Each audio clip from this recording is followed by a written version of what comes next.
Oke, shalom semuanya. Jumpa kembali kita dalam acara GIC Family hari Selasa 7 Juni, ya, awal Juni. Untuk mengawali bulan Juni kita akan sama-sama ber-GIC, baik yang menyaksikan secara live di Zoom ya, ataupun mengikuti recorded. Ya, mari kita sama-sama belajar kebenaran firman Tuhan. Mari kita belajar untuk bertumbuh di dalam iman, pengharapan, dan kasih melalui sebuah media ya yang namanya Zoom ya. Jadi ada GIC Family, Grow in Christ. Baik, kita akan sama-sama memulai ibadah GIC kita. Mari kita awali dengan doa. Mari saja kita semua untuk berdoa. Haleluya, haleluya, haleluya. Bapak yang baik, Bapak yang penuh kasih, Bapak di dalam nama Tuhan Yesus, kami mengucap syukur, kami masih diberikan kesehatan, untuk kami sama-sama pada malam hari ini mencari Tuhan. Kami rindu Tuhan, Tuhan hadir di tengah-tengah persekutuan kami, melalui persekutuan kami yang kecil, melalui online. Tuhan kiranya berkati acara GIC ini, dari awal pertengahan sampai akhirnya. Kami serahkan semuanya ke dalam tangan-Mu, pimpin juga teman-teman kami yang belum bisa hadir, mungkin ada dalam perjalanan, mungkin yang sedang late online, kiranya Tuhan juga memimpin dan menyertai mereka, supaya mereka bisa sama-sama mengikuti acara ini, dan mereka juga diberkati Tuhan. Terima kasih Tuhan Yesus, berkati dan urapi setiap hamba-hamba-Mu yang akan melayani, baik WL maupun pemberita firman, dan juga pimpin acara sharing kami. Di dalam nama Tuhan Yesus kami berdoa. Haleluya. Amin. Oke, saya serahin ke Ko Hendri, silakan. Ya, mari sama-sama kita memuji Tuhan. Haleluya.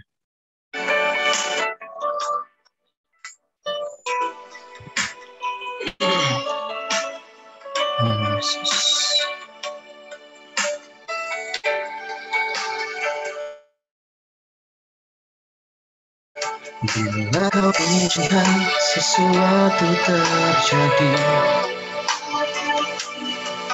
ku percaya semua untuk kebaikanku. Bila nanti telah tiba waktumu, ku percaya kuasa-Mu memulihkan hidupku. Waktu Tuhan pasti yang terbaik, walau kadang tak mudah dimengerti. Lewati cobaan, ku tetap percaya waktu Tuhan pasti yang terbaik. Sama-sama nyanyikan. Kalau Kau izinkan sesuatu terjadi, ku percaya semua untuk kebaikanku. Bila nanti telah tiba waktumu, ku percaya kuasa-Mu memulihkan hidupku. Waktu Tuhan pasti yang terbaik, walau kadang tak mudah dimengerti. Lewati cobaan, ku tetap berbakti, pasti yang terbaik.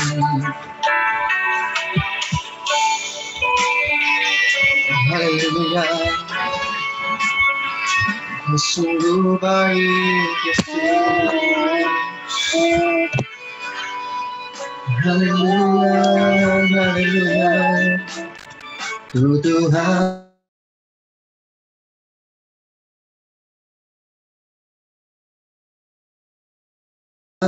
pastikan alam tak mudah dimengerti. Lewati cobaan,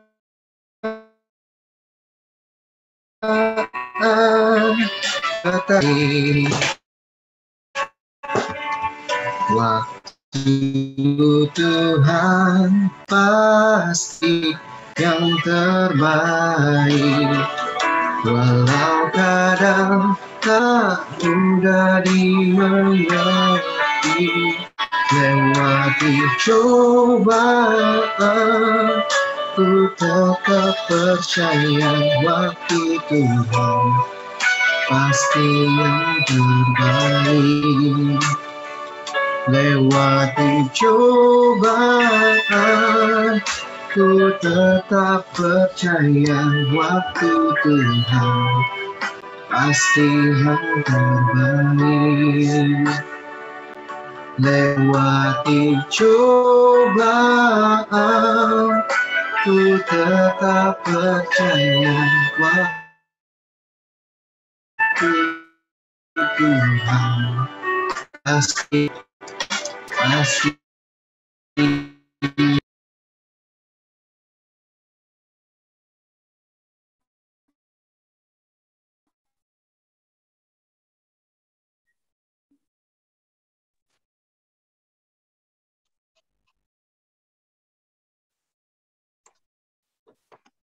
Oke, baik.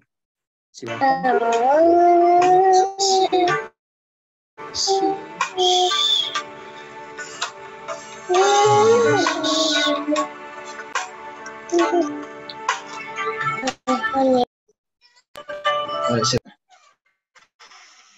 Oke, kita akan mendengarkan kebenaran firman Tuhan. Bisa Ko Hendri Giovanni untuk doa untuk firman Tuhan. Silakan Ko Hendri Giovanni. Ya, Shalom. Ya, mari kita berdoa. Bapa kami yang ada di surga, dikuduskanlah namamu, datanglah kerajaanmu, jadilah kehendak-Mu di bumi seperti di dalam surga. Bapa, di dalam nama Tuhan Yesus, terima kasih Tuhan, pada malam hari ini kami akan mengikuti ibadah GIC Tuhan.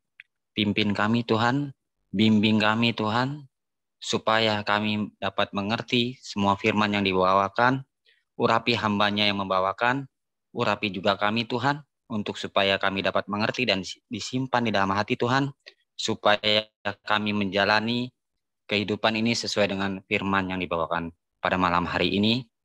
Terima kasih Tuhan Yesus, hanya di dalam nama Tuhan Yesus kami berdoa dan mengucap syukur. Haleluya, amin.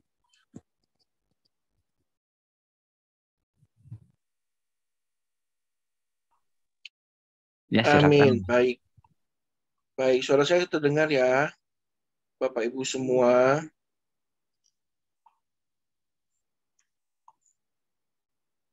Oke, Bapak Ibu, puji Tuhan, malam ini kita sudah diberikan kesehatan dan juga pimpinan Tuhan, sehingga kita bisa berkumpul lagi dalam Grow in Christ malam hari ini.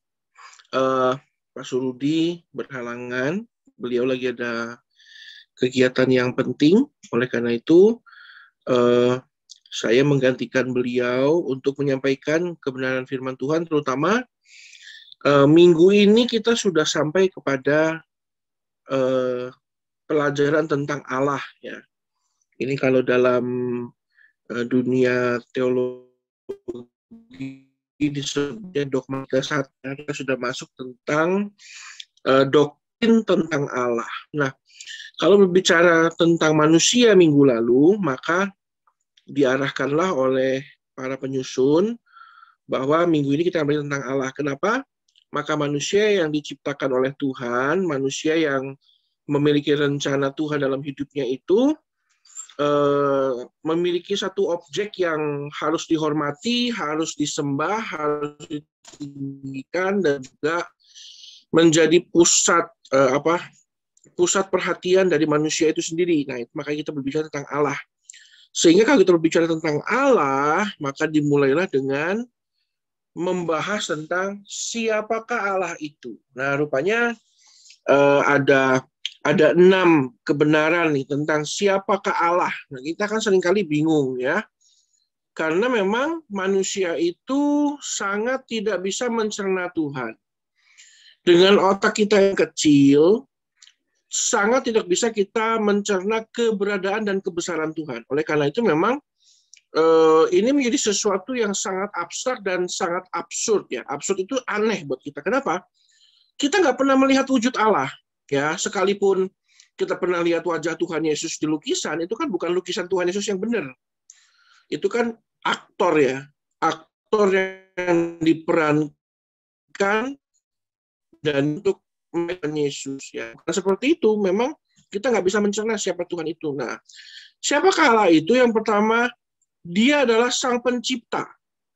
Sang Pencipta segala sesuatu. Dia itu yang mulai kehidupan manusia dari zaman dinosaurus ya. Dari zaman dulu, bahkan bumi belum ada, Dia yang ciptakan. Makanya dalam Nehemia 9 ayat yang ke-6, Tuhan berkata, hanya Engkau adalah Tuhan. Nah, Tuhan di situ dalam terjemahan bahasa Inggris itu hanya Engkau adalah Yahweh. Engkau telah menjadikan langit, ya langit, segala langit dengan segala bala tentaranya. Berbicara tentang sorga itu ya. Dan bumi dengan segala yang ada di atasnya, dan laut dengan segala yang ada di dalamnya. Bahkan apa? Engkau memberi hidup kepada semuanya itu, dan bala tentara langit sujud menyembah kepadamu. Masa panjang lebar, kita jadi ngerti, memang Tuhan itu yang menciptakan segala sesuatu.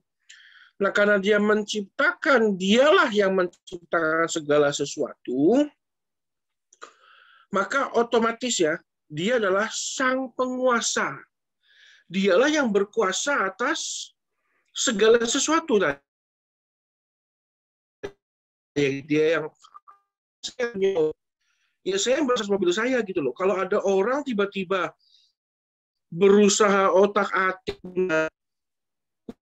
punya saya ya itu nggak ada. Nah, karena Tuhanlah pencipta segala sesuatu, Dialah yang menguasai segala sesuatu itu. Nah, sehingga dalam 1 Tawarik 29 ayat yang ke-11, firman Tuhan berkata, ya Tuhan punyamulah kebesaran dan kejayaan, kehormatan, kemasyhuran, keagungan, segala-galanya yang ada di langit dan di bumi. Ya Tuhan punyamulah kerajaan, dan engkau yang tertinggi itu melebihi segala-galanya sebagai apa? Sebagai kepala. Sebagai kepala. As head above all dalam bahasa Inggrisnya. Atau kalau dalam terjemahan lain dalam bahasa Indonesia itu ya diterjemahkan sebagai Raja Agung, penguasa atas segalanya. Ya, dalam bahasa Indonesia masa kini maupun dalam firman Allah yang hidup ya diterjemahkan sebagai Engkau adalah Raja penguasa segala sesuatu gitu. Nah, karena seperti itu, karena adalah pencipta segala sesuatu, Dia yang jelas kita tahu ya, Allah itu mengetahui segala sesuatu. Ini Allah itu. Jadi kita belum berbicara mengenai sifat Allah. Ya, Allah itu mengetahui segala sesuatu. Nah, makanya kita jadi paham bahwa berapa kecilnya kita, dan kita jadi sadar bahwa kita tuh nggak bisa lari dari yang namanya Tuhan. Jadi sangat kita ini warga gereja Iman Harap Kasih IHK ini, IHK Fellowship Center, kita jadinya harus sangat mawas diri. Itu kalau bahasa Jawanya itu enak banget ya, mawas diri. Kenapa? Karena Allah kita tahu segala sesuatu. Bahkan dikatakan gini, dan tidak ada satu makhluk pun yang tersembunyi di hadapannya. Segala sesuatu telanjang, terbuka di depan mata Dia yang kepadanya kita harus memberikan pertanggungan jawab. Itu luar biasa. Ibrani 4 ayat 13. Dia bukan hanya tidak ada yang tersembunyi buat Dia, semuanya terbuka lebar. Kita pun harus memberi pertanggungjawaban kepada Dia. Begitu. Nah, kenapa Dia bisa mengetahui segala sesuatu? Karena dimensinya memang berbeda, Bapak Ibu. Saya nggak tahu segala sesuatu lah. Saya di rumah saya ada apa aja kadang-kadang saya nggak tahu.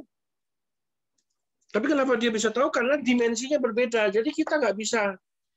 Kita jadi susah mencerna Tuhan karena memang dimensi pikiran kita tidak bisa mencerna dimensi keberadaan Allah. Allah itu roh. Makanya Yohanes 4 ayat 24 berkata, barang siapa menyembah Dia itu harus menyembahnya dalam roh dan kebenaran. Kita harus samakan diri dimensi Tuhan. Makanya yang dibangun itu jangan hanya tubuh jasmaninya saja, harus juga tubuh rohnya. Jadi kalau kita kemarin ibadah, mendengarkan Pak Gembala khotbah, itu kita sering memberi makan roh. Bahkan kita melakukan pujian penyembahan, itu sedang membangun tubuh roh kita. Supaya kita bisa menyembah Tuhan, kita bisa berkomunikasi dengan Tuhan yang adalah Tritunggal itu. Nah, kita jadi paham nih, Tritunggal itu apa ya? Kalau kita dalam dunia teologi itu dikatakan ehad tapi yahid. Ya. Ehad tapi yahid itu apa? Satu tapi tiga, tiga tapi satu. Jadi Allahnya ada tiga? Enggak, Allahnya satu, tapi keberadaannya tiga. Dijelaskannya ya kayak pakai sendal jepit. Kan nggak mungkin toh kita ke ke warung atau ke toko sepatu, Bu, saya beli sepatu kanan sama sepatu kiri ya. Kan nggak ngomongnya begitu toh. Pasti kita ngomongnya saya mau beli sepatu. Ditanyalah sama dia, ukuran berapa Pak? 47. Kan kita nggak bilang, Bu, saya minta sepatu kiri 47, sepatu kanan 47. Kan nggak gitu. Karena sudah pasti satu set. Sama aja kalau kita ke restoran, nasi campurnya udah dateng, tapi nggak ada alat makannya. Kita kan nggak ngomong, Bu, saya minta sendok, garpu, sumpit, pisau, sama gelas buat minum. Kan enggak. Bu, alat makannya mana? Masih gitu. Dikasihlah sendok, garpu, ya sesuaikan dengan makanannya. Diberikanlah itu. Jadi, Allah Tritunggal itu, yang adalah roh itu, ehad tapi yahid. Tiga tapi satu. Nah, ini harus kita pahami, supaya kita juga dalam kehidupan kita juga bisa paham bahwa dalam kehidupan kita juga kita itu ya kadang-kadang dua, kadang-kadang tiga. Saya kalau di kantornya pimpinan, walaupun saya masih muda, orang manggil saya Bapak, di rumah saya juga suami, tapi buat anak saya itu saya bukan suami, saya bukan bos, saya itu ayah. Jadi Charlton itu siapa? Ya Charlton itu apa tiga? Suaminya Ellen, bapaknya Gwen sama bosnya Genta Buana Abadi. Kan enggak. Charlton itu ya satu, tetapi memiliki tiga kepentingan dan tiga tugas yang berbeda. Bedanya saya dengan Tuhan, kalau Tuhan itu benar-benar tiga tetapi satu. Makanya ini roh, dimensinya roh. Jadi ada tiga, tetapi satu. Kan susah makanya jangan pusing. Kalau saya dulu pernah ngobrol dengan Bapak Pendeta Yusuf Roni, dijelaskannya begini, Charlton, kamu jangan pusing dengan jumlahnya, jangan pusing dengan keberapaannya, tapi kebagaimanaannya. Maksudnya apa tuh, Pak? Loh, kamu jangan pusing Allahmu tiga tapi satu, satu tapi tiga. Jangan pusing. Allahmu itu tiga tapi satu. Memiliki tiga fungsi tapi tetap satu. Jadi apakah Yesus itu Allah juga? Ya Allah juga. Dalam keberadaan dia sebagai Allah anak, ya ada juga keberadaan Allah Bapa dan Allah Roh Kudus dalam ya Tuhan Yesus gitu. Nah, dalam Ulangan 6 ayat yang keempat, dengar Tuhan itu Allah, Tuhan itu Esa.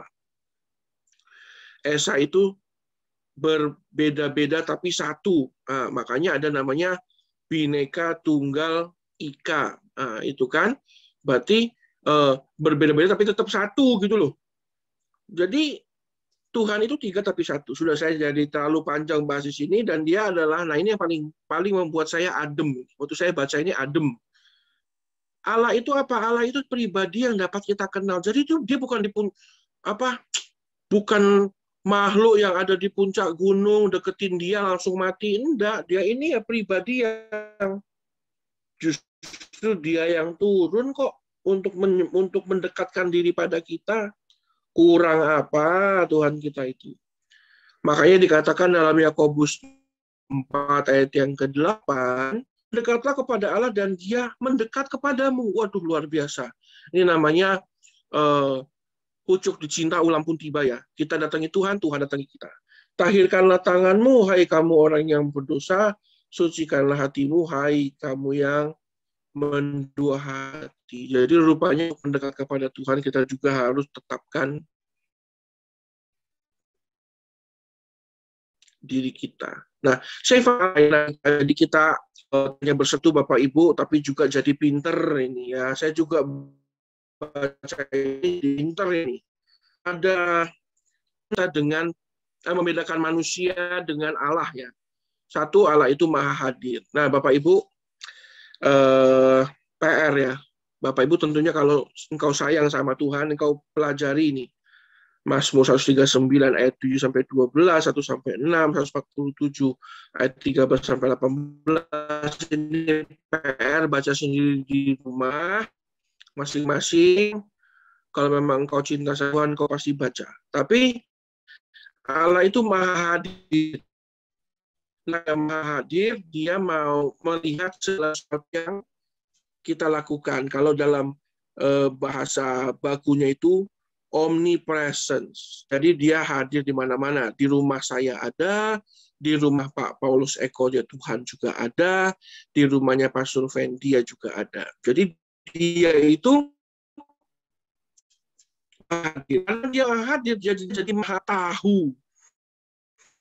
Dia jadi tahu segala-galanya.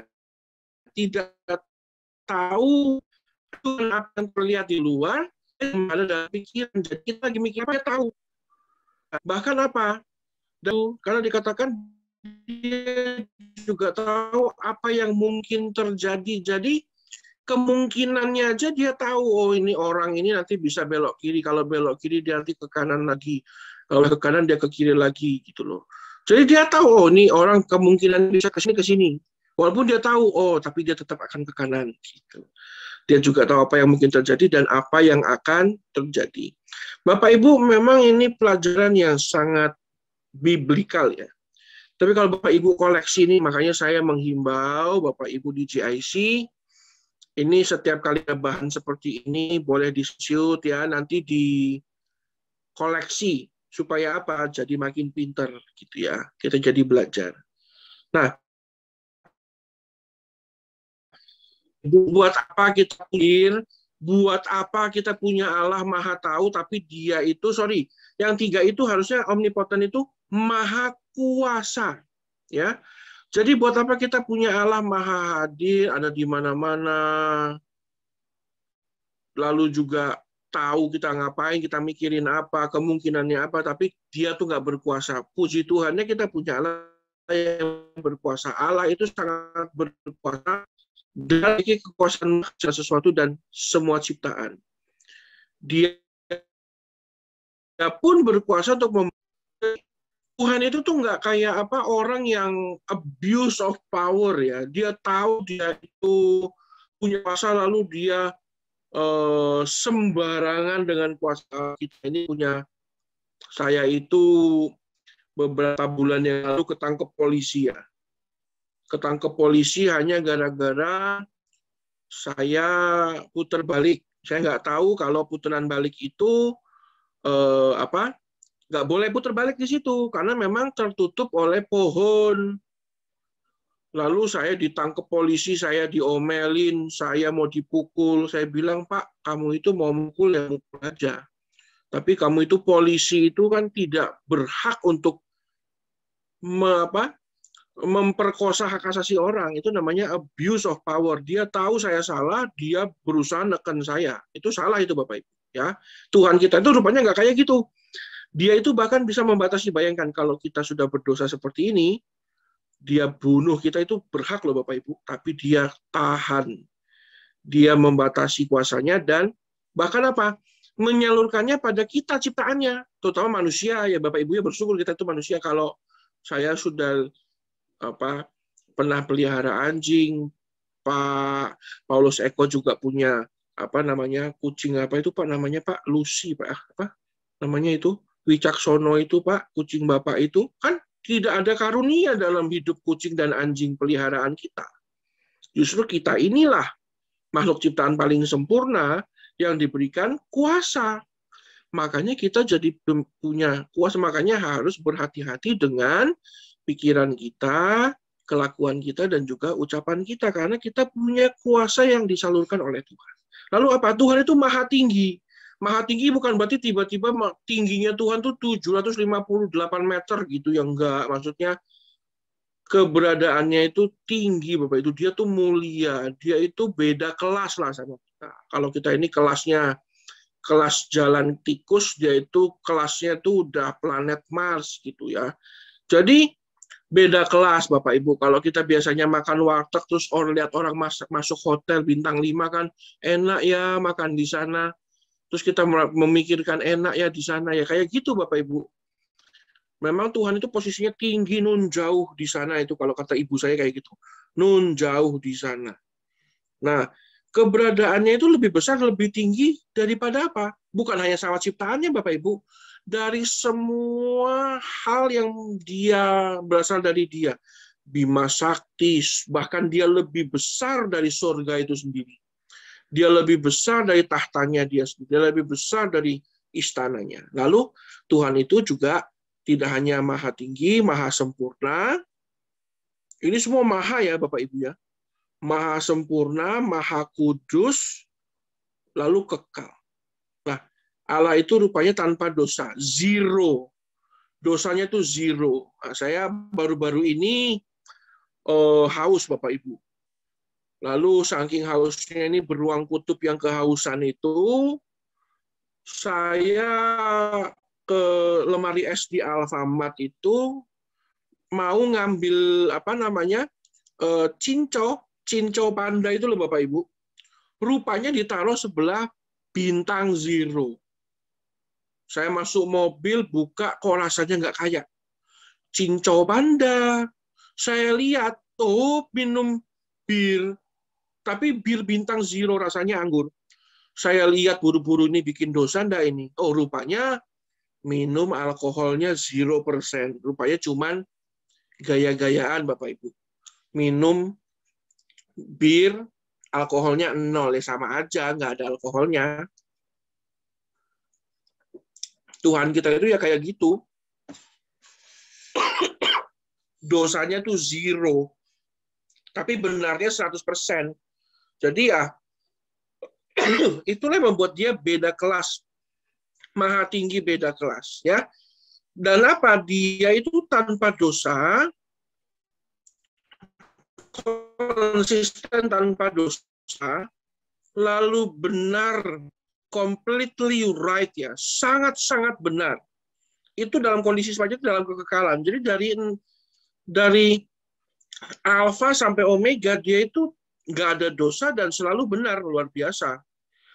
Nah, dan apa yang menarik? Tidak terikat dengan waktu manusia, kronos ya, nggak terikat dengan kronos. Dia itu kairos, waktunya Tuhan. Makanya dalam kitab Petrus itu dikatakan lebih baik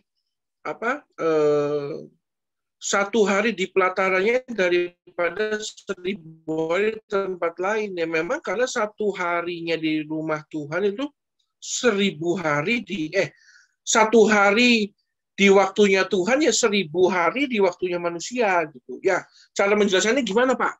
Ya kayak anjing aja. Anjing itu kalau 1 tahunnya dia di dunia manusia ya 7 tahun di dunia anjing gitu. Jadi kalau kita punya anjing umur 10 tahun bukan berarti dia baru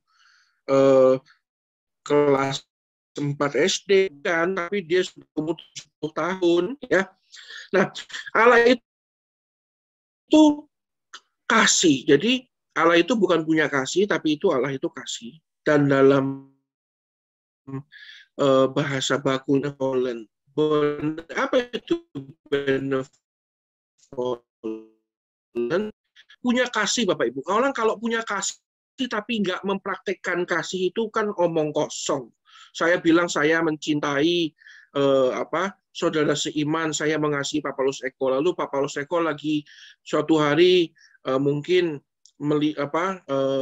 sedang kesusahan di pinggir jalan, masa saya nggak bantu dia? Itu kan saya punya kasih tapi kan omong kosong.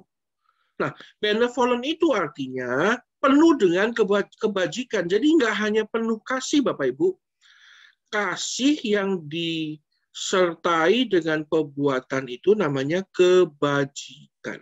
Nah, Tuhan itu tidak hanya memiliki kasih, tapi dia juga mencintai. Dia mempraktekkan kasih itu, makanya dia mati buat kita. Ya, Bapak Ibu ya. Saya berikan ruang untuk banyak pertanyaan, sehingga saya akan stop dulu penjelasannya di sini, dan mari kita tutup dulu dalam doa, Bapak Ibu ya. Kami mengucap syukur Tuhan, dan ini sangat menarik. Kalau kami mempelajari tentang Engkau ya Tuhan, memang semua itu sangat menarik. Sebab apa? Sebab memang Tuhan kami ini adalah sumber segala sesuatu dalam hidup kami. Kami bersyukur malam hari ini kami bisa sehat dan kami bisa mempelajari tentang Engkau, dan biar apa yang kami pelajari ini memberikan kami pemahaman bahwa rupanya menjadi anak-Mu itu sesuatu anugerah yang sangat besar ya Tuhan.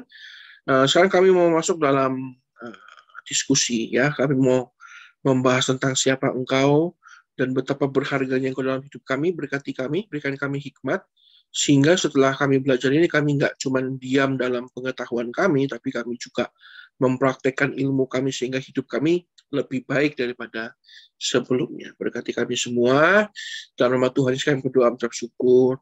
Haleluya, amin. Ya, Bapak Ibu, saya harap kalau mau di screenshot ini monggo ya. Nanti kita bahas Bapak Ibu ya. Puji Tuhan. Nah, ini sangat menarik. Saya sengaja nggak kepanjangan, walaupun sebenarnya kayaknya saya ngomong udah kepanjangan ya, udah setengah jam sendiri. Nah, Bapak Ibu, kita akan belajar tentang Allah.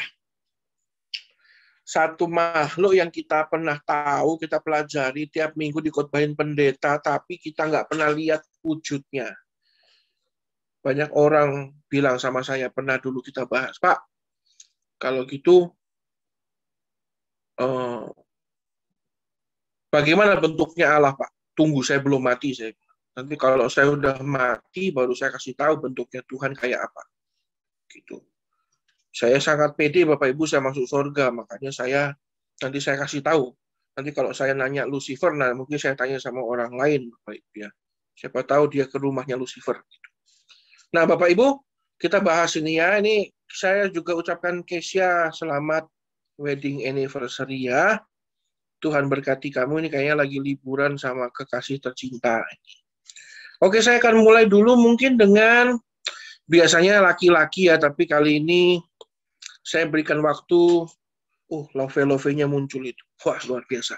Saya akan berikan waktu untuk para wanitanya ini untuk mempersiapkan kesaksian kah, atau mungkin pertanyaan ya.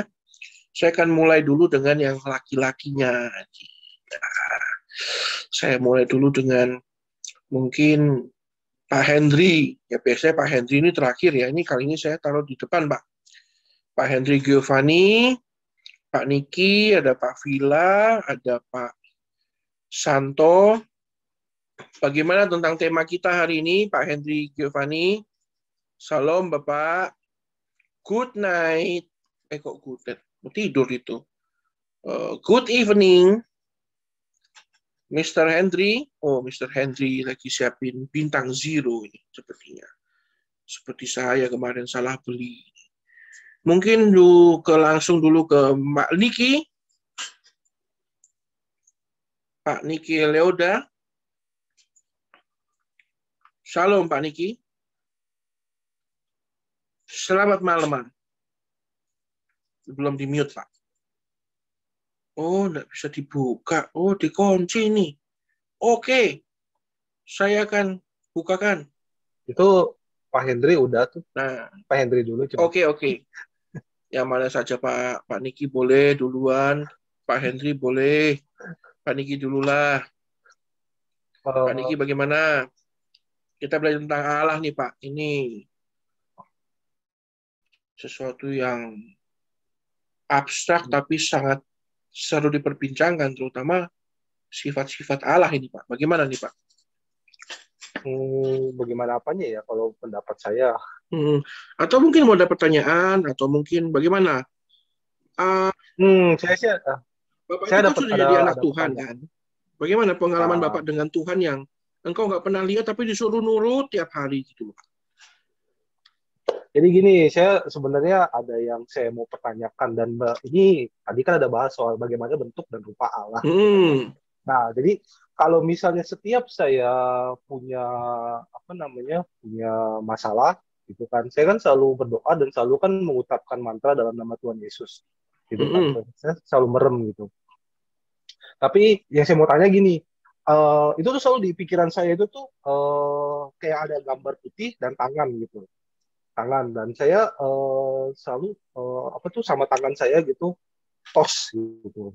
Nah, apakah itu bentuk bentuk dari pikiran saya sendiri, apa itu bentuk dari benar-benar dari Roh Kudus gitu? Gitu. Jadi kayaknya saya pernah bahas ini. Jadi gini Pak, kalau Tuhan itu selalu mengambil bentuk dan rupa yang kita pahami Pak, sebagai sosok yang baik. Nah, jadi supaya kita lebih mudah memvisualisasikan Tuhan dalam hidup kita. Jadi memang rupanya bentuk Tuhan yang Bapak yang acceptable ya. Acceptable di dalam benak pikirannya Pak Niki itu adalah Tuhan yang bercahaya putih, terus tos kan tangannya dengan Bapak.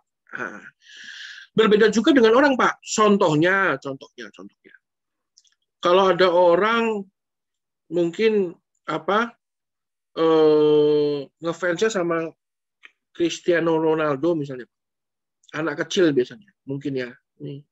Lalu dia doa sama Tuhan, tiba-tiba suatu malam dia mimpi dia ketemu Cristiano Ronaldo, tapi bercahaya putih gitu. Terus ngobrol, dikasih tahu ini, dan dia lakukan itu juga Tuhan Pak. Jadi bukannya Tuhan itu bentuknya kayak Cristiano Ronaldo, bukan, cuman mengambil rupa seperti apa yang kita kenal supaya acceptable, diterima gitu loh. Nah, memang dalam setiap diri orang itu beda-beda, Pak. Jadi, bagaimana bentuk Tuhan yang sebenarnya? Nggak ada yang tahu, Pak. Bahkan dalam sebuah literasi, dikatakan begini, kita tidak akan pernah mungkin bisa melihat wajah Tuhan. Kenapa? Cahaya kemuliaannya begitu terang, bahkan saking terangnya itu bisa membutakan mata yang tidak kudus, Pak. Makanya firman Tuhan selalu kan mengajar kita harus punya mata yang kudus. Makanya kuduskanlah tanganmu, ya kan, untuk naik ke gunung kudusnya Tuhan. Jadi memang kita nggak akan pernah bisa melihat wajah Tuhan. Makanya waktu Musa itu mendapatkan 10 perintah Allah itu, Tuhan itu memunggungi Musa, Pak. Supaya Musa itu nggak buta ngelihat kemuliaan Tuhan. Dia kasih punggungnya. Punggungnya aja itu terangnya udah kayak siang hari. Apalagi kalau sampai kita bisa melihat wujud Tuhan secara utuh. Jadi memang mengambil rupa yang kita kenal. Kita terima itu sebagai baik gitu loh. Kalau jahat itu hitam ada tanduknya, punya ekor warnanya merah itu setan. Nah, itulah kita, oh ini setan ini. Oh kalau putih terang, ajak saya tos terus dia ngobrol, nah itu Tuhan. Nah itu memang itulah bentuk yang Tuhan ambil untuk memperkenalkan keberadaannya sebagai Tuhan dalam hidup Bapak. Jadi gitu ya Pak Niki ya. Kurang lebih seperti itu. Jadi apakah berbeda-beda? Jelas beda Pak. Kalau buat saya itu, Tuhan itu buat saya itu selalu di ujung jalan, jalanannya gelap, ujungnya terang. Nah itu buat saya Tuhan seperti itu. Jadi kalau mimpi, saya tuh dari kecil, ini saya cerita aja nih, konyol-konyolan Pak, tapi saya buka. Saya dari kecil itu kalau mimpi buruk itu, selalu mimpinya dikejar monyet Pak. Saya nggak ngerti apa musuhnya saya sama monyet, tapi kalau saya ada masalah, saya selalu mimpinya itu ditaruh di tengah taman, monyetnya 100 ekor, terus ngejar saya ke kiri, ngejar saya ke kanan. Bangun-bangunnya saya tuh lihat ada lorong panjang, saya lari ke situ, berusaha melarikan diri dari monyet, di ujung jalan ada Yesus, Pak. Bangun saya. Tapi kalau mimpi buruk, selalu urusannya sama monyet. Nggak tahu itu urusannya apa. Saya kan sebenarnya kingkong, Pak. Ya. Nggak ada urusannya sama tapi ya, dikejar monyet. Sampai hari ini, Pak, udah bagong kayak gini. Kalau mimpi buruk, dikejar monyet. Jadi ya kalau ditanya, Pak, Lucifer itu di benak Bapak kayak apa? Kayak monyet, Pak. Lucifer itu ya monyet buat saya. Karena kalau saya mimpi buruk, monyet, Pak. Aduh, maka saya nggak pernah mau ke Bali itu, ke daerah yang ada monyetnya di mana tuh saya nggak tahu. Ya, pokoknya saya nggak mau ketemu monyet lah. Buat saya itu setan itu, Pak. Kurang lebih gitu ya, Pak Diki. Jadi paham ya? Ya, kayak gitulah. Paham. Jadi ya, pengalaman kita beda-beda, Pak. Buat Pak Paus Eko mungkin Tuhan itu pakai belangkon, karena dia orang Jawa. Pakai belangkon, pakai cari, tung ning nang ning nung ning nang ning nung, ngomong. Bisa jadi, kurang lebih kayak gitu. Ada juga Pak Henry, ini udah bisa belum? Tadi udah ya Pak Niki, udah beres ya? Ya, oke. Pak Henry? Ya, Shalom. Ya, Shalom Pak. Ya. Bagaimana? Ini paling saya ingin bertanya tentang ini ya. Kan ini udah dalam pelajaran tentang Tuhan kebetulan. Ya, ini doktrin tentang Allah, Pak. Iya. Karena kan hari-hari ini kebetulan di benak saya itu cara kerja Tuhan, maksudnya dalam hal menolong gitu, maksudnya cara kerjanya. Karena kebetulan dalam hal contohnya dalam kesembuhan, mungkin cara kerja Tuhan kan tentu orang yang berharap pengen sembuh, contohnya ini tentu kan Tuhan kan, karena tadi saya juga baca, saya dalamin dalam hati. Contohnya ya paman saya yang sekarang lagi sakit kan, tentu kan istrinya juga kan pasti dia berdoa juga lah. Mungkin di dalam benak dia kan pasti kan sekarang ini dia lagi bertanya bagaimana cara kerja Tuhan gitu, maksudnya untuk menolong lah. Saya juga ngejelasinnya juga bingung, cuman kebetulan saya juga pernah ngalamin hal yang serupa 3 tahun yang lalu tentang papa saya sih, itu juga. Memang maksudnya tentu di dalam kita minta doa untuk dijawab itu kan Tuhan pengen kita ngalamin sendiri ya masalah, supaya bukan dengan jawaban contoh kita tanya dijawab gitu, kita nggak bakal ngerti artinya jawabannya dari Tuhan. Tapi kalau kita ngalamin sendiri, jadi kita ngerti apa maksudnya apa pertolongan itu. Cuman ini yang jadi masalah kan sekarang ini kan tentu kan mereka kan lagi ngalamin. Kalau menurut Pastor Charlton, kira-kira tentu kan Pastor Charlton juga pernah ngalamin lah. Bagaimana kita bisa memberikan jawaban kepada orang-orang yang sekarang ini sedang berharap pertolongan gitu. Berharap pertolongan. Jadi biar mereka juga hatinya lebih ada sedikit percaya, taat, tidak gundah, pikiran kemana-mana. Itu aja sih paling pertanyaan saya, Pastor Charlton. Jadi lebih bagaimana caranya membangun iman orang, Pak ya? Betul ya? Ya kurang lebih begitu sih, Pastor Charlton. Karena kalau Bapak bertanya, Pak, coba ajarin cara doa seperti apa, itu Pak Paulus Eko kemarin udah 2 sesi itu memberikan poin-poin yang bagus ya. Doa tanpa percaya, doa harus percaya, doa dengan penuh kuasa, ya kan, segala macam itu udah tuh kemarin. Tapi kalau bagaimana caranya kita ini ada orang lagi lemah, lalu bagaimana cara kita menguatkan mereka? Kita berikan pengertian. Kalau saya itu selalu caranya saya berikan pengertian bahwa memang apa yang kamu anggap sebagai masalah itu belum tentu masalah buat Tuhan. Jadi bahwa mereka pada satu pengertian banyak, Pak. Jadi gini, paman Bapak dengan keluarga Bapak ini saya nggak tahu masalahnya di mana. Jadi ada yang pengertiannya itu kita berikan pengertiannya itu bahwa ini bukan masalah. Atau juga kita bisa berikan pengertiannya bahwa kamu itu mengalami masalah ya karena kelakuanmu sendiri, tobat. Gitu. Juga ada yang kita berikan pengertian bahwa ini masalah ini kalau kamu selesaikan berkat buat kamu. Jadi semua berbagai macam aspek, Pak. Tentunya kasuistik ya, sangat kasuistik.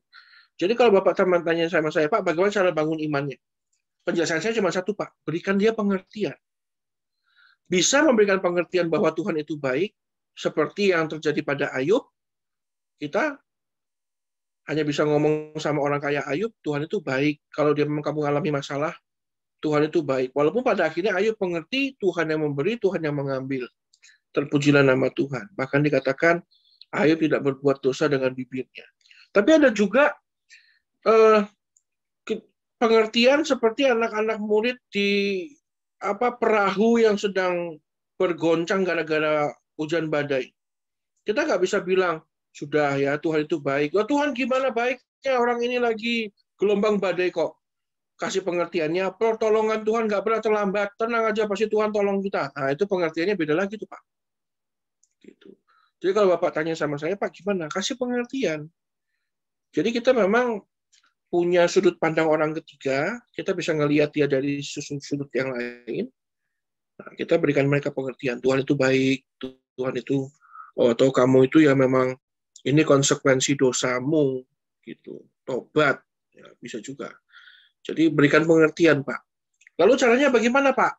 Apa harus ngomongnya baik-baik, ikut duduk dia sama dia sedikit nangis? Oh enggak, kadang-kadang itu, kalau saya sama Pak Poloseko itu, kadang-kadang Pak Poloseko itu ada orang malah diomelin, udah lagi terperosok dalam masalah, malah diomelin. Nah, itu betul juga. Kadang-kadang ada orang perlu dilembutkan, kadang-kadang perlu dikasarin, kadang-kadang perlu diomelin. Makanya Tuhan bilang, aku menghajar orang yang kukasihi. Kadang-kadang dihajar, Pak. Tapi kadang-kadang duduk dielus-elus. Bahkan ada yang dikasarin duluan, ada yang malah dilembut-lembutin, ada yang dilembut-lembutin dulu, baru ditabok. Ada juga, Pak, yang kayak gitu. Jadi memang harus diberikan pengertian, Pak Henry. Nah, semua itu tergantung kepada kasusnya seperti apa. Gitu, Pak Henry. Semoga menjawab, Pak. Karena kalau kita berbicara mengenai Tuhan, tapi kalau Bapak tanya, Pak, sebenarnya gimana sih, Pak, yang paling efektif doa itu? Doanya itu jangan ngomong sama Tuhan tentang masalah. Puji Tuhan, Pak. Pokoknya puji Tuhan aja. Pokoknya kalau lagi masalah itu, pengen cepat selesai, jangan ngomong, Tuhan tolong aku, aduh aku banyak masalah. Pokoknya datang sama Tuhan, Tuhan, Engkau tuh yang paling besar dalam hidup saya. Puji-puji Tuhan aja, Pak. Tuhan tahu kalau kita punya masalah, nggak usah disebut-sebut. Gitu. Jadi puji Tuhan, jadikan Tuhan pusat konsentrasi kita, Tuhan senang, Tuhan sembuhkan. Gitu aja, simpelnya, Pak. Nah, untuk sampai ke sana, kadang-kadang orang perlu pengertian, karena mungkin lagi sakit, dia itu nggak bisa muji Tuhan, dia perlu diberikan pengertian. Kurang lebih kayak gitu, Pak Henry. Iya, ya, baik. Kalau cara kerja Tuhan untuk, maksudnya menolong manusia itu, menurut Pastor Chetan gimana cara kerjanya? Cara kerjanya satu, Pak, ya. Jadi jangan kaget kalau sama Tuhan. Itu titik dana penghabisan, Pak. Jadi misalnya Bapak divonis 3 bulan mati. Di hari ke-90 baru Tuhan tolong. Dia nguji, Pak. Dia sangat menguji iman. Jadi jangan kaget. Tuhan itu nolong selalu tepat pada waktunya. Walaupun waktunya itu mepet. Di titik terakhir, istilahnya tuh, kayak kita kalau kan saya suka nontonin basket ya Pak ya. Di menit detik terakhir orang nge-shoot tiba-tiba masuk Pak itu bolanya. Akhirnya dia menang. Nah, itulah Pak. Di pukulan terakhir, lemparan bola terakhir. Nah, sampai di situ. Lalu cara yang kedua, cara Tuhan bekerja bagaimana? Tuhan bekerja waktu kita itu fokusnya nggak ke masalah, Pak. Fokusnya ke Tuhan. Makanya dikatakan, sebab aku ini pencemburu, Allah yang pencemburu. Cemburunya itu menghanguskan, Pak. Jadi jangan bikin Tuhan cemburu, Pak. Jadi kalau memang kita mau Tuhan kerja, fokusnya sama Dia. Dia senang, istilahnya kalau saya lagi butuh duitnya Pak Henry, ya. Lalu Saya nggak bilang, aduh aku tuh punya masalah loh, aku butuh 60 juta, aduh aku tuh bener-bener susah loh, aduh aku tuh miskin, saat itu ya bener-bener kaum miskin, tolong saya. Oh, malah Pak Hendy ngabur. Tapi kalau Pak Hendy, aduh kumisnya gantengnya, hari ini kok rambutnya bagus, bajunya baru ya kok wangi, ini pasti pakai Molto ya Pak ya. Bapak seneng dikasih 60 Pak. Jadi jangan mengasihani diri sendiri, justru harus bangkitkan iman, puji Tuhan bahwa masalah ini bukan masalah buat saya. Kalau saya cuma itu aja Pak, kuncinya dua. Yang satu, paham cara kerjanya Tuhan itu selalu mepet tepat pada waktunya. Yang kedua, fokus perhatiannya jangan sama masalah Pak, sama keberadaannya Tuhan dalam hidup kita. Udah, kalau kita pegang dua aja itu aja Pak, itu udah kunci sukses lah. Bangkrut, bangkit, sakit, sembuh. Itu sudah Pak. Baik, terima kasih Pastor Tatan. Terima kasih. Waduh, ini keponakan saya ini. Kalau gitu, nggak usah ngomong sama Tuhan. Puji sembah aja. Tuhan itu tahu, guys. Kadang-kadang ya, banyak orang bilang, Pak, kalau katanya sama Tuhan itu mesti minta cari ketuk. Katanya mesti minta. Minta sekali aja. Kalau saya prinsipnya, doa sekali aja. Di awal misalnya sakit. Ya, Tuhan, aku ada benjolan. Sembuhkan saya. Terima kasih Tuhan. Aku percaya Tuhan sembuhkan saya. Habis itu jangan diulang-ulang. Tuhan tahu. Habis itu puji sembah Tuhan. Jadi perlu nggak disebutkan? Satu kali saja. Habis itu sudah. Nggak usah. Jadi bukan berarti disebutkan itu jadi Tuhan makin ingat. Tuhan makin sebel. Gitu loh. Jadi cukup sekali setelah itu puji sembah aja. Aku setuju sama kamu guys. Apalagi kita mesti tahu ya. Salah satu dari 3 serafim itu adalah malaikat pemuji. Ya, Lucifer itu kan malaikat pemuji. Jadi keberadaan memuji menyembah Tuhan itu penting buat Tuhan. Jadi puji sembah Tuhan, puji syukur, doa, serahkan semua pada Tuhan. Itu penting. Jadi nggak usah diulang-ulang, itu orang sebel. Orang aja sebel, apalagi Tuhan. Gitu ya, guys ya. Nah, ini kita jadi belajarnya malah bukan tentang Tuhannya, malah cara mendapatkan hati Tuhan ini. Waduh, kita ini semua lagi mau nyogok Tuhan ini ya. Pak Vila, aduh ini orang yang kutunggu-tunggu dari Curug Nangka ini, mana ini? Pak Vila? Pak Vila ini bagaimana Pak Vila?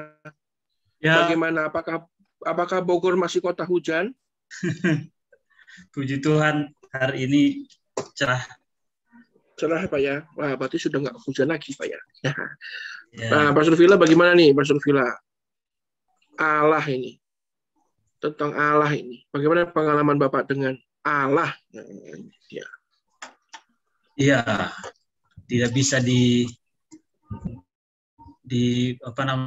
buat pengertian dengan akal budi manusia ya, karena memang Dia Allah yang tinggi dan maha kuasa dan segala maha gitu ya.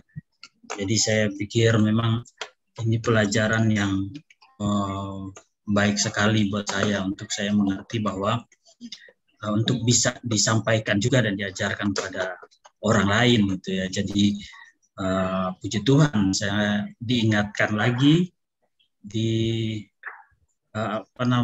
yang sudah lupa, walaupun sudah pernah dipelajari tapi tidak pernah diingat lagi, dan malam ini saya sangat diberkati bahwa ini penting sekali karena Dia maha tahu, Dia maha tinggi, Dia maha kuasa, Dia maha hadir.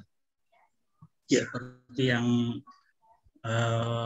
kesaksian tadi, bahwa dalam pergumulan apapun ya seperti Pastor Tatan bilang, sekali aja ngomong udah tahu selanjutnya kita berbuat apa untuk menyenangkan hati Tuhan. Itu yang perlu. Setuju aja, Pastor. Setuju. Ya, jadi memang ya itulah fungsi persekutuan ya, Pastor Vila, saling mengingatkan ya, supaya Iya. memang ke depannya itu kadang-kadang pelajaran lama itu perlu diulang lagi supaya kita kembali Betul. ingat langkah-langkah dulunya itu seperti apa kita waktu dulu cinta Tuhan ya, Pak Survila ya. Puji Tuhan. Puji Tuhan. Terima kasih Pak Survila, sehat terlalu. Salam buat Pak Ibrahim, Pak Daud, Pak Frankie, Amin. Pak Jeffrey ya. Lalu semuanya sehat di sana ya, Amin. di Kota Bogor. Puji Tuhan. Ini Pak Santo. Shalom. Pak Santo. Shalom Pak. Ya, Pak Santo. Ya, Bagaimana? maaf baru bergabung. Apakah tema hari ini cukup mengusik pikiran Anda, Pak Santo? Ya, cukup menarik Pak. Ya, sangat menarik ya Pak ya. Ya, saya cuma pengen bahas, ada dua sih bahasnya tentang Roh Kudus, Trinitas, Allah Roh Kudus. Kalau menurut saya sih pengertian ini, menurut saya pengertian daripada Allah Roh Kudus, kita tahu dalam Perjanjian Lama itu kan Roh Allah itu melayang-layang di udara. Sedangkan di Perjanjian Baru itu pencurahan Roh Kudus itu 2 kali. Kenapa saya bisa, maksudnya pengertian saya 2 kali? Karena menurut saya di dalam Perjanjian Baru ketika Roh Kudus turun itu pertama ketika Tuhan Yesus dibaptis setelah Yohanes Pembaptis, dibaptis oleh Yohanes Pembaptis. Tuhan Yesus dibaptis oleh Yohanes Pembaptis, dan simboliknya yaitu Roh Kudus itu seperti burung merpati. Burung merpati, ya betul. Ya. Dan turunnya Roh Kudus yang kedua menurut saya itu di hari Pantekosta. Hari Pantekosta seperti lidah-lidah api, ya kan ya Pak. Ini kepada murid-muridnya Tuhan Yesus ketika Tuhan Yesus naik ke surga. Pengertian saya Roh Kudus itu, menurut saya Roh Kudus itu bukan hanya sebagai penolong kita sekarang ini, atau bukan penghibur kita aja gitu. Menurut saya, pengertian saya. Kalau saya ambil kesimpulan dari sini, saya pelajar ya Pak ya, maksudnya ketika Roh Kudus turun waktu Tuhan Yesus dibaptis, ini menandakan bahwa ini dimulai adalah dalam pelayanan Tuhan Yesus masa dia di dunia. Itu menurut pengertian saya Pak, 1. Nah, Roh Kudus yang kedua, curahan turun ketika Tuhan Yesus naik ke surga, Pantekosta, seperti dia di dalam api. Berarti ini adalah mulai harusnya untuk pelayanan kita, ya ini sebagai murid-muridnya sekarang ini. Itu pengertian saya sih Pak. Itu berarti Roh Kudus itu bukan hanya sekedar penolong di saat kita susah, di saat kita lagi pusing atau apalah gitulah. Tapi seharusnya Roh Kudus itu menurut saya, pengertian saya itu memberikan pengertian, menghidupkan iman kita di dalam kekristenan kita sebenarnya. Kalau menurut pengertian saya Pak gitu. Nah, menurut pengertian saya gitu, menghidupkan iman kekristenan kita dan menguatkan firman apa yang kita lakukan untuk Tuhan Yesus. Firman-Nya itu sekarang ini, kalau menurut saya itu Pak pengertian saya. Nah, pertanyaan saya tentang Allah Roh Kudus ini, ini maksudnya mungkin ada pengertian yang lebih dari hambanya Pastor Charlton buat pelajaran saya. Itu 1 ya Pak. Ya, 1. Kita pengen tahu aja sih pengertian yang lebih dalam lagi gitu. Nah, yang 110.000 ya Pak. Yang kedua gini Pak, tentang pertobatan. Pertobatan saya pelajar juga di dalam Alkitab.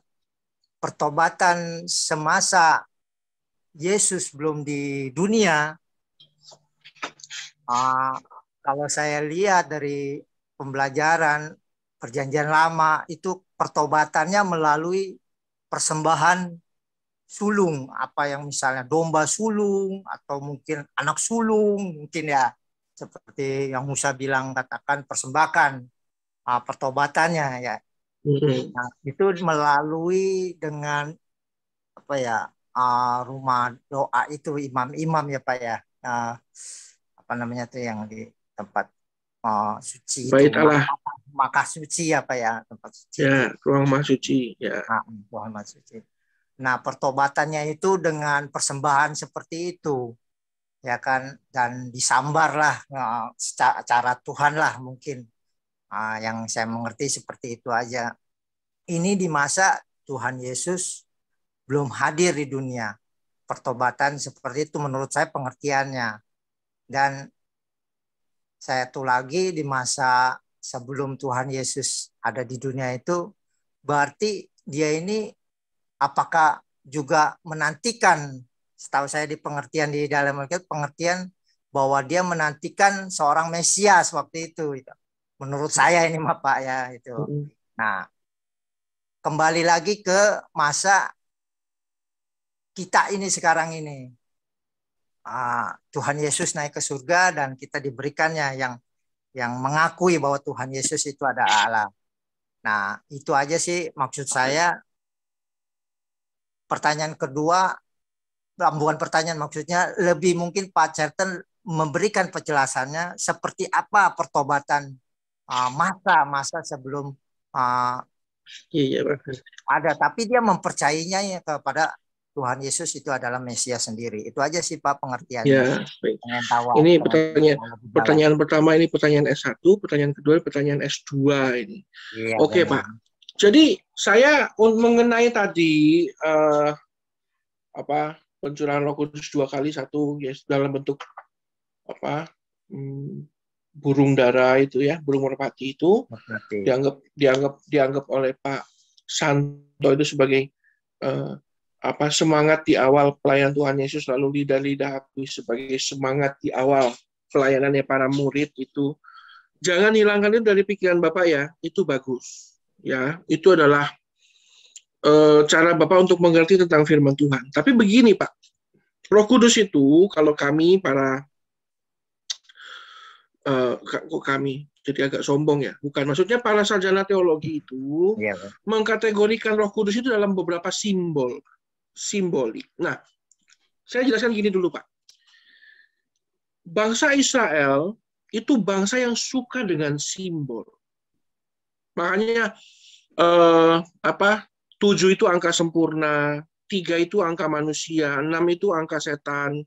Kalau 6-nya ada 3, berarti manusia itu pengen iblis itu akan menguasai hidup manusia, karena 3 itu angkanya manusia. Tapi kalau 7-nya ada 3 itu sempurna dan lain sebagainya. Ada 12 suku Israel yang masuk dalam sorga itu 144.000, berarti satu suku ada 12.000. Lalu air itu dilambangkan dengan kematian. Jadi gini Pak, bangsa saya itu sangat suka dengan simbol. Nah, Roh Kudus akhirnya diterjemahkan sebagai simbol Pak. Roh Kudus diterjemahkan simbolnya sebagai anggur yang tidak memabukkan. Nanti kita belajar Pak, nanti akan tiba di situ pelajarannya. Ada juga Roh Kudus dilambangkan sebagai burung merpati. Makanya kenapa dimunculkan burung merpati? Karena waktu terbukalah langit, Tuhan bilang sama semua yang ada di sungai waktu itu, inilah anak yang kukasihi. Kenapa dimunculkan ini? Pastor Rudi lambangnya burung merpati itu. Nah, Bapak ya, kenapa dilambangkan dengan burung merpati? Satu-satunya binatang, Pak, di segala dunia ini yang tidak punya empedu itu cuma burung merpati, Pak. Jadi burung merpati itu tidak punya empedu, jadi dia nggak menyimpan kepahitan. Jadi kasihnya dia itu sempurna, Pak. Ini burung yang sempurna. Nah, banyak binatang yang tidak menikah lagi setelah pasangannya meninggal. Buaya tidak menikah lagi. Kebanyakan reptil tuh nggak nikah lagi, Pak. Jadi kalau kita bilang buaya darat loh, buaya laut, buaya cinta kayak Hotman Paris, yaitu justru kalau buaya itu malah nggak nikah lagi, Pak. Nah, Tetapi buaya dan segala jenis reptil yang tidak menikah lagi karena saking mengasihi pasangannya itu tetap punya empedu. Burung merpati nggak punya empedu, Pak. Makanya Tuhan melambangkan Roh Kudus itu, Parakletos yang agung itu sebagai burung merpati. Nah, lalu dimunculkan juga Roh Kudus sebagai lambang air. Di dalam dunia Perjanjian Lama, zamannya Nuh, air itu mematikan, tapi di dalam Perjanjian Baru, minumlah di aku, engkau akan mempunyai kehidupan. Kenapa? Air itu, Roh Kudus itu dilambangkan sebagai air yang menghidupkan, bukan mematikan. Di Perjanjian Lama mematikan, di Perjanjian Baru menghidupkan. Salah satu wujudnya adalah lidah api, Pak. Bapak kalau tanya, Pak, lidah api itu kayak gimana? Kalau kita nyalain lilin, ada lidahnya tuh, Pak. Hidup. Mencerminkan atau mengajarkan tentang bagaimana kalau lilin itu dianggapnya hidup itu kalau lidahnya nyala. Jadi Tuhan hadir sebagai bentuk lidah api di atas kepalanya para murid itu, maksudnya apa? Bahwa dengan ini, kamu yang adalah lilin, yang adalah terang itu, terangmu sudah ada di atas kepalamu, kamu sudah siap melayani, kamu itu sudah hidup, sudah aktif gitu loh. Ayo, sebelum lilinnya ini habis, apinya ini kamu mesti bagikan ke semua orang. Jadi sebenarnya lebih kepada semangat. Biarlah rohmu menyala-nyala dan layanilah Tuhan. Itu lagunya Pak, Roma 12 ya. Biarlah rohmu menyala-nyala dan layanilah Tuhan. Jadi itu semangat. Tuhan itu kayak ngasih. Tuhan itu ngasih stempel pengakuan. Kamu sudah saya kasih stempel loh. Sekarang ada lidah api di atas kepalamu. Kamu sudah sah jadi apa? Murid layani Tuhan. Makanya Pak Petrus itu dengan bayangan saja bisa menyembuhkan orang, Pak. Gitu. Jadi memang dalam pencurahan Roh Kudus yang terjadi di Sungai Yordan itu, Roh Kudus dilambangkan sebagai burung merpati. Waktu Yesus bertemu dengan perempuan Samaria, Roh Kudus dilambangkan sebagai air yang hidup itu. Waktu di loteng atas dia dilambangkan sebagai lidah api. Dalam kesempatan yang lain dia dilambangkan sebagai anggur. Dilambangkan juga sebagai gandum. Gandum, Pak, ya, bukan padi, tapi gandum gitu. Jadi banyak, Pak, simbolik tentang Roh Kudus dalam kehidupan bangsa Israel yang akhirnya kita adopsi karena kita ini adalah Israel rohani ya, cangkokan. Jadi kurang lebih seperti itu ya Pak Santo ya. Semoga menjelaskannya. Ini penjelasannya jadi sangat-sangat baku, sangat-sangat doktrinal ya. Jadi pengertian Bapak di otak Bapak tidak salah, tapi memang secara teologis seperti itulah kurang lebih penjelasannya lidah api dan juga burung merpati. Lalu mengenai tadi yang kedua tentang pertobatan zaman Yesus dan zaman saat Yesus hadir bahkan sampai sekarang. Sebelum Yesus hadir. Timeline kehidupan manusia itu terjadi dibagi dua, Pak. Satu, Perjanjian Lama dan Perjanjian Baru. Perjanjian Baru dimulai dengan matinya Tuhan dan kayu salib. Gitu ya. Perjanjian Lama, Perjanjian Baru. Perjanjian Baru masuk namanya sekarang kita zaman anugerah, Pak. Jadi dibedakan jadi dua saja ya. Perjanjian Lama dan zaman anugerah. Di tengah-tengahnya itu Perjanjian Baru namanya. Jadi Perjanjian Lama kita itu di Lebaran kembali ke fitrah. Kalau katanya Pertamina mulai dari nol ya Pak itu. Nah, nolannya kita sama Tuhan itu tiap tahun di Yerusalem potong binatang, Pak. Domba. Nah, kalau orang kaya lembu, kalau uangnya pas-pasan domba, nek orang miskin burung tekukur, Pak. Burung emprit. Aduh, emprit jelek ya. Nah, jadi intinya adalah perjanjian darah. Jadinya sangat biblikal sekali. Intinya apa? harus ada darah yang dicurahkan, Pak. Gitu. Jadi kalau kita mau dikuduskan 00, makanya kalau dalam perjanjian lama itu dosa itu nggak dihilangkan, Pak, tapi ditutupi. Bapak bisa lihat saya? Nggak bisa. Tapi apakah saya masih ada? Ada. Catatan masih ada. Tapi ditutupi. Ditutupi dosa itu, Tuhan kan nggak suka dosa. Tuhan itu kan kudus. Zero dosa, 100% true. Tidak ada dosa dan 100% benar. Jadi supaya Tuhan itu bisa ngelihat Charlton yang berdosa ini, harus ada binatang yang dibunuh, Pak, dibelek, darahnya dicurahkan, ditaruh di cawan itu, ditaruh di cawan, lalu imam besar bawa cawan itu masuk ruang maha kudus. Di ruang maha kudus diserahkan sama Tuhan, dibakar, diserap oleh kehadiran Tuhan. Gitu ya, Pak ya. Nah, dalam perjanjian baru muncullah satu pribadi namanya Yesus. Ciptaan tidak bisa menutupi dosa ciptaan, Pak. Tekukur, domba, maupun lembu, darahnya itu nggak cukup untuk menebus dosa Charlton. Makanya Tuhan Yesus yang adalah pencipta, harus mati menebus dosa ciptaan. Jadi saya ini hanya bisa dianulir. Dianulir itu bukan 00, Pak ya, tapi dianggap nggak ada. Salahnya saya itu dianggap nggak ada. Hanya waktu sang pencipta itu mati buat saya. Binatang apapun nggak cukup, Pak. Anak domba yang makhluk ciptaan itu nggak cukup. Makanya harus anak domba Allah akhirnya. Semoga di sini Pak Santo ngerti ya. Jadi anak domba ciptaan itu nggak cukup buat nutup dosanya Pastor Fendi. Makanya turunlah dari surga anak domba Allah itu. Yang akhirnya di Bukit Golgota dia dibunuh untuk menebus dosa kita. Satu domba Allah dibunuh, Pak. Semua umat manusia dari zaman Yesus sampai nanti di ujung kekekalan cukup gitu, Pak. Jadi cuma ada 2. Zaman sebelum Yesus dan zaman setelah Yesus. Tonggak bersejarahnya di mana? Tonggak sejarahnya itu dimulai, Pak, waktu salib itu ditancap di Bukit Golgota, Pak.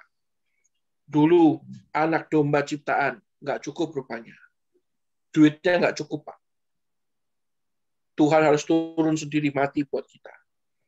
Masuklah zaman anugerah. Zaman anugerah itu apa? Ya gimana nggak anugerah? Tuhan aja mati buat kamu kok, itu anugerah. Amen. Semoga di sini bikin Bapak ngerti ya. Ya, ngerti, Pak. Pak Santo. Jadi memang pertobatan itu harus sungguh-sungguh. Kenapa? Ada satu ayat mengatakan, jangan sampai anak manusia itu engkau salibkan untuk yang kedua kali. Kenapa? Karena sebenarnya cukup sekali, jangan sampai 2 kali. Gitu ya Pak Santo ya. Ini kalau kurang kita teleponan ya Pak ya. Nah durasi ini Pastor Fendi udah mulai ngamuk ini. Pastor Fendi timekeeper-nya ya. Terima kasih Pak. Oke Pak Santo. Tuhan memberkati Pak. Tuhan berkati ya. Oke, ini ada Bu Gem. Salam Bu Gem, sebelum jam 9 nih Bu Gem. Bagaimana Bu Gem? Shalom. Ya Bu. Iya, Selamat malam. saya kepengen sedikit memberi kesaksian, sharing. Oh iya Bu, Jadi, monggo Bu, silakan Bu. bagi saya peran Tuhan itu saya tidak mau terlalu banyak berteori dari mana asalnya, apa dan bagaimana, tetapi saya mengambil satu tanda bahwa di dalam hidup saya itu penyertaan Tuhan itu ada sesuatu yang menarik. Menariknya begini, jadi pada saat saya mengalami banyak peristiwa-peristiwa yang tidak baik, saya menangis, lalu sedikit dulu menyalahkan Tuhan gitu kan, ada sedikit rasa kayak, kenapa sih aku kok nggak ditolong? Kenapa sih aku kok nggak bisa dapat ini proyek? Dan pernah satu waktu melewatkan sudah hampir deal, nggak jadi, sudah hampir deal, nggak jadi, sehingga saya beberapa kali sempat agak frustasi begitu. Tetapi ada beberapa peristiwa penting yang benar-benar membuat saya down dan jatuh. Rasanya seperti tidak ada hilang pengharapan, tetapi ternyata sesudah 2-3 bulan, sesudah beberapa tahun kemudian, bahwa saya tahu Tuhan itu justru menyelamatkan saya dari peristiwa yang tidak baik. Jadi sebelum saya mengalaminya, malah saya diselamatkan terlebih dahulu. Dan mendapat contoh, misalnya saya bekerja, dijanjikan oleh partner itu, kalau buka 2 cabang akan diberikan 1 mobil.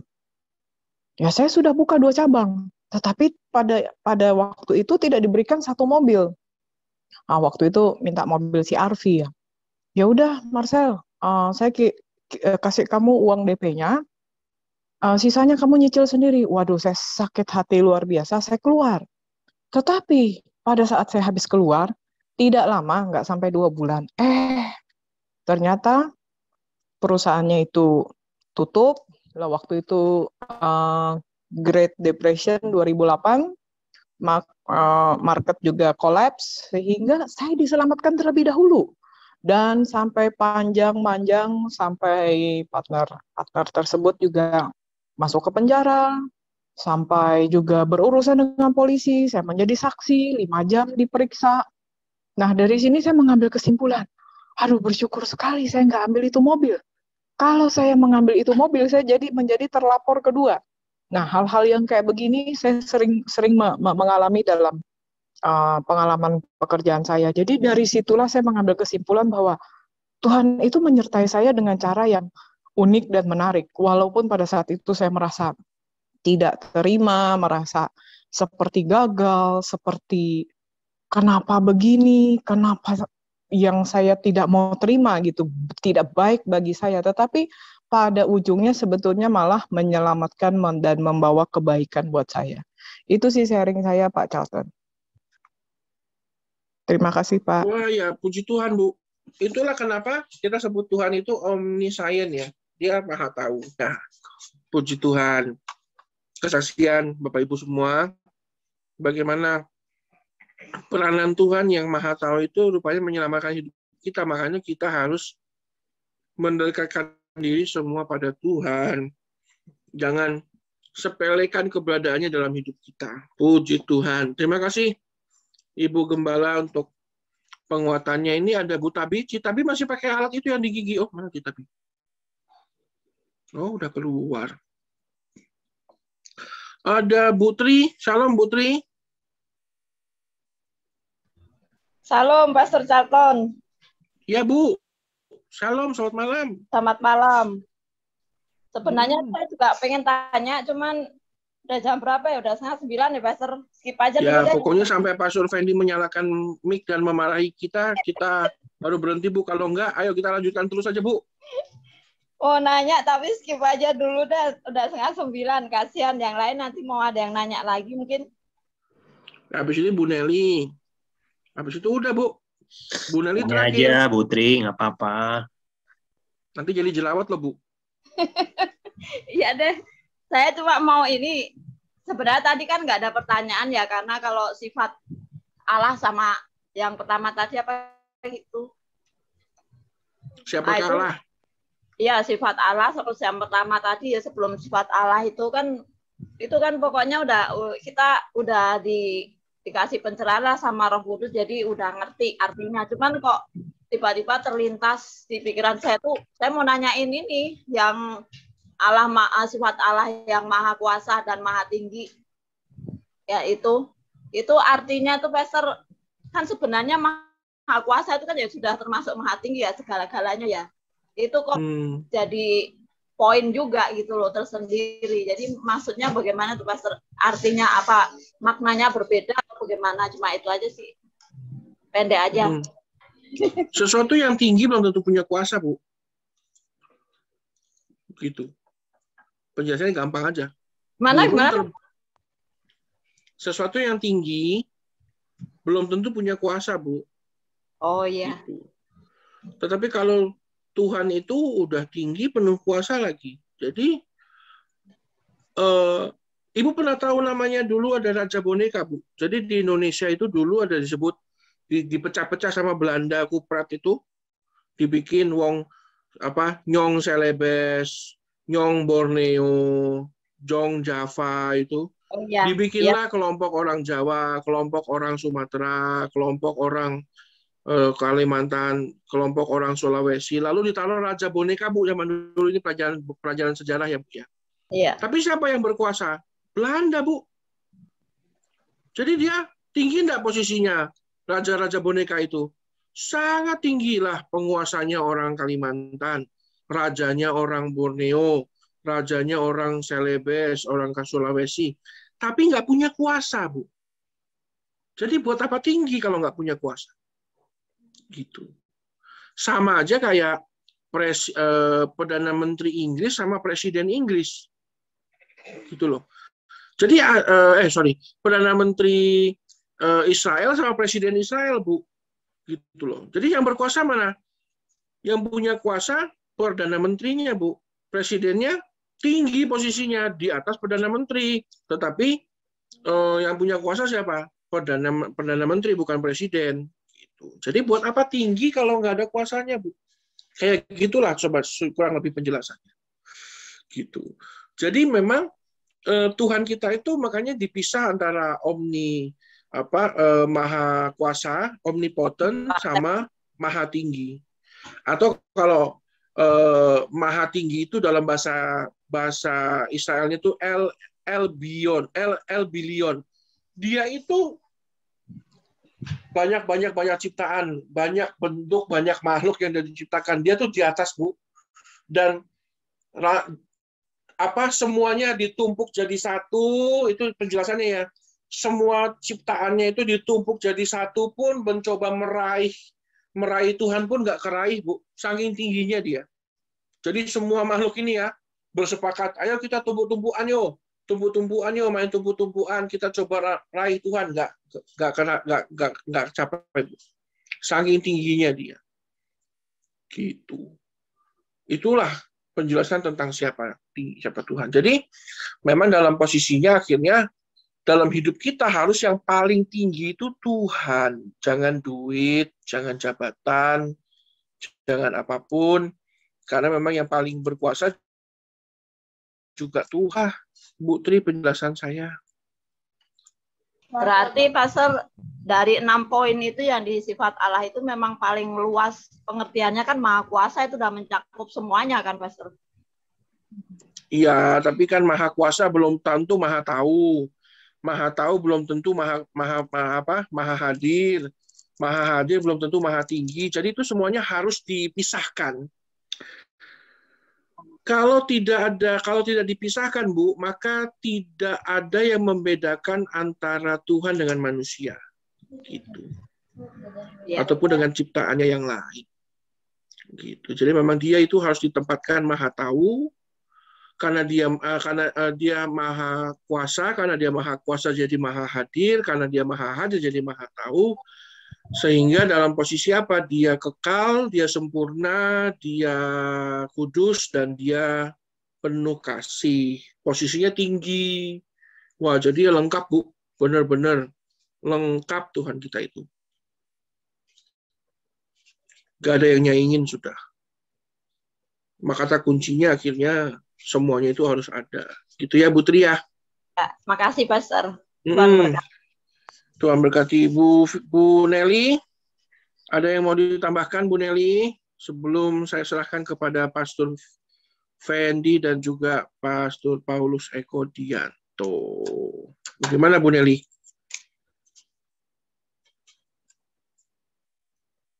Bu Nelly? Panggilan pertama?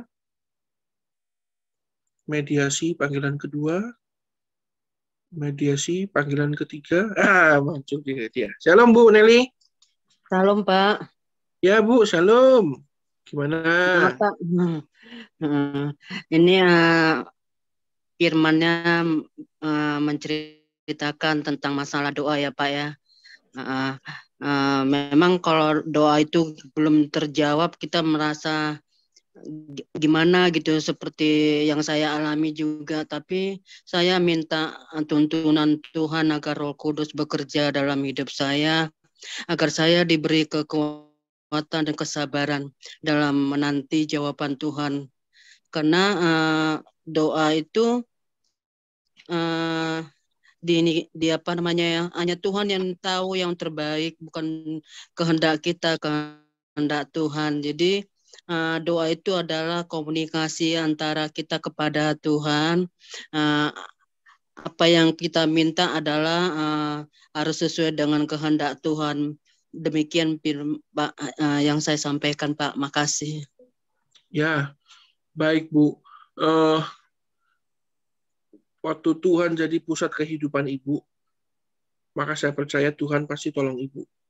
Kalau masih ada pribadi lain yang menjadi pusat perhatian Ibu, ya masih nunggu lagi Bu.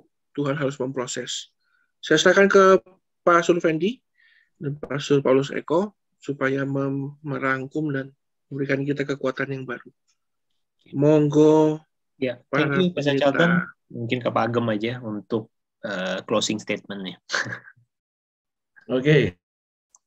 Teman-teman, puji Tuhan, kita telah membahas tentang doktrin tentang Allah, ya, episode 1. Tadi dijelaskan bahwa siapakah Allah itu, jadi bagus pembahasannya. Jadi Allah itu Maha Pencipta,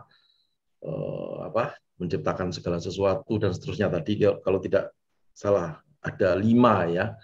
Tapi saya mau tambahin satu lagi, yaitu Allah itu ternyata adalah Bapak kita, ya. Jadi yang tadi dikatakan Maha Pencipta, Penguasa, Maha Tahu, lalu Allah itu Roh, lalu Allah itu pribadi yang dapat mengenal kita, tambah satu lagi. Jadi Allah itu adalah Bapak kita yang kita kenal dan kita sembah dalam nama Tuhan Yesus Kristus. Nanti di Yohanes 1 ayat yang ke-3 ya 1 Yohanes 3 ayat 1 maksud saya, dikatakan bahwa lihatlah betapa besarnya kasih yang dikaruniakan Bapa, ya, yang dikaruniakan Bapa kepada kita. Jadi Tuhan itu adalah Bapak kita. Nah, kalau sudah seperti ini artinya kita itu anak. Jadi Bapak itu, Yesus itu Bapak kita, Tuhan itu Bapak kita, dan kita itu anak. Nah, ini posisinya sudah posisi keluarga gitu ya, family. Jadi ini yang menjadikan kita berbeda dengan kepercayaan apapun, ya, dengan doktrin agama apapun, ya. Ini di sini. Jadi Bapak Tuhan yang kita sembah itu Bapak, lalu kita itu anak-anaknya. Betapa indahnya hidup ini kalau kita benar-benar mengerti akan konsep ketuhanan Kristus, ya, yang adalah ternyata Dia itu Bapak kita, gitu ya. Itu saya kira ini merupakan rangkuman daripada segala-galanya. Kalau sifat daripada Allah tadi ada omnipresent, omniscient, ya, lalu omnipoten, ya, dan seterusnya itu, ya, sifatnya banyak sekali, ya. Sifat keilahiannya Tuhan itu luar biasa. Tetapi ya kita kembali lagi kepada ketika kita menyembah Tuhan, ya kita datang kepada Bapak kita, gitu ya. Sekali lagi ini kunci dan ini tidak dimiliki oleh semua ajaran di muka bumi ini, ya, kecuali doktrin daripada iman kepada Yesus Kristus Tuhan, ya. Jadi Tuhan yang kita sembah itu Bapak kita dan kita itu adalah anak-anaknya, ya. Puji Tuhan. Itu saja. Pastor Fendi, silakan lanjut. Oke, baik, kita sama-sama akan mengakhiri ibadah kita. Saya mau minta Pastor Rudi untuk berdoa syafaat. Nanti mungkin bisa dilanjutkan ditutup doa berkat oleh Pak Gembala. Pastor Rudi. Ya, shalom. Mari kita satukan hati, kita berdoa. Bapa yang baik, yang kami muliakan di dalam anaknya yang tunggal, Yesus Kristus. Sungguh kami boleh bersyukur pada malam hari ini kami boleh diberikan hikmat, pengertian tentang keesaan Allah, tentang kuasa Tuhan. Karena kami percaya, ketika kami lebih dan lebih lagi mau mengenal Tuhan, kami percaya Tuhan memberikan kami Roh Kudus-Nya yang menjadi penolong di dalam setiap kehidupan kami, sehingga kami boleh mengerti bahwa Allah itu hidup, Allah itu dahsyat, Allah itu berdaulat dan berkuasa atas setiap pribadi kami anak-anak Tuhan pada malam hari ini. Biarlah pengertian, biarlah hikmat yang disampaikan oleh hambanya Pastor Charlton, kami percaya biarlah semuanya itu berasal daripada isi hati Tuhan, sehingga kami boleh belajar dan kami boleh menangkap satu rema yang terbaik, bahwa kami punya Tuhan Yesus yang hidup, kami punya Allah yang dahsyat, kami punya Roh Kudus yang berkuasa di dalam setiap kehidupan pribadi kami pada malam hari ini. Tuhan memberkati setiap kami anak-anak Tuhan pada malam hari ini. Tuhan memberikan pengertian di dalam setiap pribadi kami anak-anak Tuhan, dan kami percaya bahwa perjalanan hidup kami ada Tuhan yang selalu menyertai, sehingga kami boleh melihat kuasa, kami boleh melihat urapan Tuhan, kami boleh melihat mujizat Tuhan di dalam hari lepas hari kami. Karena hidup kami adalah hidup yang bergantung kepada pokok anggur yang hidup, yaitu pribadi Yesus Kristus. Tuhan memberkati kami. Sebelum kami akhiri, kami akan mengangkat tangan kanan lebih tinggi dari atas kepala kami. Kami akan memperkatakan kata-kata iman. 3, 2, 1. Saya percaya saya ada anak Tuhan yang hidup penuh dalam kekudusan, sukses di dunia dan masuk surga. Saya percaya saya ada anak Tuhan hidup dalam kekudusan, sukses di dunia dan masuk surga. Saya percaya saya ada anak Tuhan hidup dalam kekudusan, sukses di dunia dan masuk surga. Saya percaya saya adalah anak Tuhan, hidup dalam kekudusan, sukses di dunia, dan masuk surga. Terima kasih Bapak, setiap perkataan iman yang kami panjatkan pada malam hari ini, kami percaya bahwa kami telah mengenal Allah, kami mengenal Tuhan, dan kami mau hidup lebih dalam lagi bersama dengan Tuhan, maka kami akan mengalami setiap perkataan iman yang kami nyatakan di pada malam hari ini, karena kami percaya Tuhan Yesus berdaulat di dalam setiap kehidupan kami, anak-anak Tuhan, pada malam hari ini. Dan kami akhiri di dalam berkat yang daripada Tuhan Yesus Kristus melalui hamba-Nya. Haleluya. Mari kita angkat kedua tangan kita, terima berkat yang datang daripada Tuhan Yesus Kristus.